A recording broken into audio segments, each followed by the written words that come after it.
Okay, so let's check how we can make the application for a ESC quality label, okay? Basically, these are all the points that we need to fill up.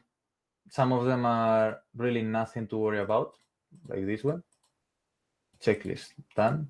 Annex is declaration of honor. This is, we need to ask to the president to sign this document, which actually we will maybe even do straight away.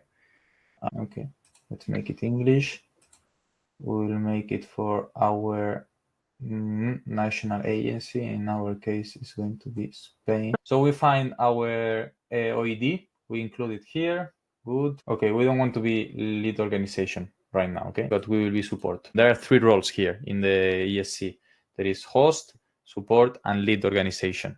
As you can imagine, lead and host might be the same. We are applying for the label. So once we have the label, in case that someone asks us, like the other day, can you be our sending organization for an ESC? We can be. Imagine that Jovo Poland tell us, hey, we want to create a project in Poland, okay? And we will be lead organization and we need a support organization from Spain. But we will have another organization in Poland that is going to be the host organization. So we would have 3 organizations involved, no? Jovo Poland, the other one, and us.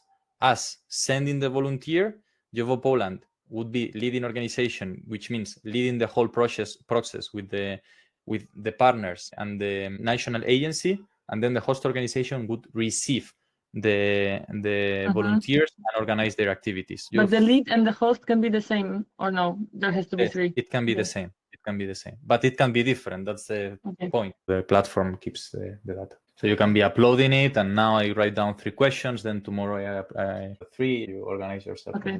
Here you need to add the information about the legal representative and the contact person. Easy. Quality and support measures. You read this, and then you answer the questions. Don't be abstract. Try to be as more concrete as possible. You need to be specific. Here you see all of it, okay? These are all the questions that you have. This is super small. A normal project, usually a youth exchange is 60 to 70. Inclusion, then EU values, confirm. If you recommend you to read it, and that's it.